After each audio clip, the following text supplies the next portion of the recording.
2006년 미국 소더비 경매장. 치열한 경합 끝에 당시 회화 사상 최고가에 낙찰된 그림이 있었습니다. 구입 금액은 무려 13,500만 달러.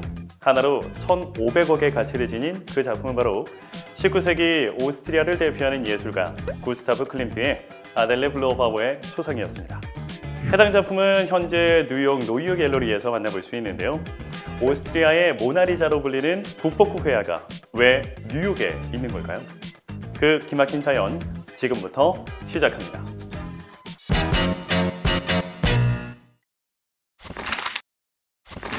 오스트리아 빈에서 활동한 구스타브 클림트는 아르누보의 대가이자 빈 분리파의 일원으로 유명합니다. 그는 낡고 틀에 박힌 옛날의 화풍을 버리고 새로운 그림을 그리려 했는데요. 특히 여인의 판무파탈적인 매력을 자신의 독자적인 방법으로 풀어내는 데 열중했습니다. 빈의 산유층 여성들 사이에서 클림트가 그린 자신의 초상화를 소장하는 것이 유행으로 번질 정도였죠. 이에 맞춰 그의 명성은 나날이 높아져 갔습니다. 그렇게 수많은 여성들을 모델 삼아 초상화를 그렸던 클림트. 그런데 그 중에서도 클림트가 특히 애정을 쏟은 여인이 있었습니다. 바로 빈의 부유한 유대인 사업가의 아내이자 당대 각 분야 명사가 드나드는 살롱을 운영한 아델레였죠. 클림트와 아델레의 인연은 페르디난드 블로바우어가 자신의 부인 아델레의 초상화를 그려달라고 부탁하면서부터 시작되었습니다. 클림트가 죽고 난 뒤 아델레는 이 클림트가 그린 유디트의 모델이 자신이었다고 주장하기도 했었죠. 유디트는 예루살렘성 진격을 앞둔 적군 홀로페르네스의 목을 베기 위해 그의 침소에 잠입한 전쟁 영웅이었습니다. 그러나 클림트는 유디트의 용감하고 성스러운 면모를 강조하기보다는 내면에 감춘 성적인 욕망을 작품에 담아냈습니다. 가슴과 배꼽이 훤히 드러나 있는 옷을 입은 채로 승리감에 도취된 황홀한 표정을 짓고 있는 유디트. 사실 클림트는 아델레와 연인 사이였다고 추정되어집니다. 클림트의 후원자였던 아델레의 남편도 이 두 사람의 부적절한 관계를 알고 있었다고 하는데요. 클림트가 정말로 아델레를 모델로 유디트를 그린 거라면 클림트는 자신의 연인인 그녀를 단지 평범한 유부녀의 모습이 아니라 적군의 목숨을 끊어낸 유디트에 빗대어 매력적이고 강한 여인으로 표현하고 싶었던 것은 아니었을까요? 이후 클림트는 3, 4년에 걸쳐 아델레의 초상화를 완성합니다. 클림트는 아델레의 개성적인 면모를 표현하는데 꽤 많은 신경을 썼는데요.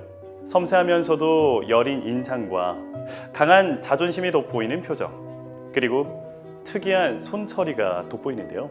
오른손에 장애가 있던 아델레에게 왼손으로 오른손을 감싸라고 주문했던 것은 아니었을까 싶습니다.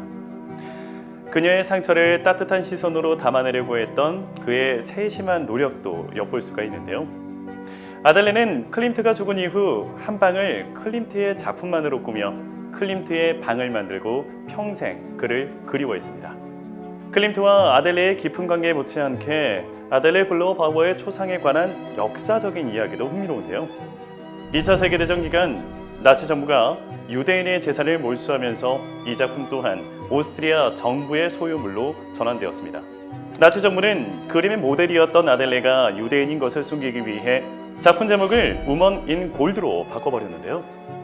1990년대 말 오스트리아 정부에서는 나치에 몰수된 미술품을 원래 소유주에게 반환하는 법을 제정했지만 오스트리아의 모나리자로 불리며 전 국민의 사랑을 받은 아델레 블로바우어의 초상은 예외가 되었습니다. 이에 아델레의 유족과 오스트리아 정부가 8년여에 걸친 치열한 소송전을 벌였고 2006년 비로소 작품이 유족에게 반환되었습니다. 소송 직후 유족은 이 작품을 미국 뉴욕 노이에 갤러리에 판매했고 그곳에서 현재까지 영구적으로 전시하고 있는데요.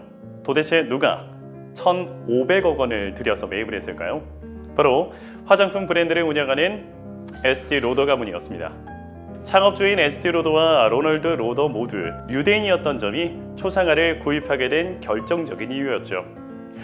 로더 가문에게 이 작품은 홀로코스터의 악몽, 즉 나치가 자행한 대학살에서 살아남은 유대인의 역사를 상징하는 것으로 여겨졌던 것은 아닐까요?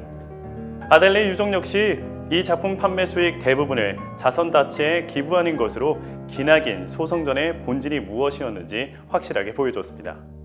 아델레 블러 바워의 초상은 이 그림을 그린 작가와 모델이 모두 사망한 이후에도 홀로 남아 역사의 풍파를 견뎠습니다. 그럼에도 이 작품이 클림트의 그 어떤 작품보다 화려하고 아름답게 빛나는 이유는 단순히 의뢰를 받아 그린 초상화가 아니었기 때문이라고 생각됩니다. 화려한 황금 뒤에 숨겨진 클림트만이 포착할 수 있었던 아델레의 내밀한 매력과 아델레를 향한 깊은 애정, 여러분도 느껴보시길 바랍니다.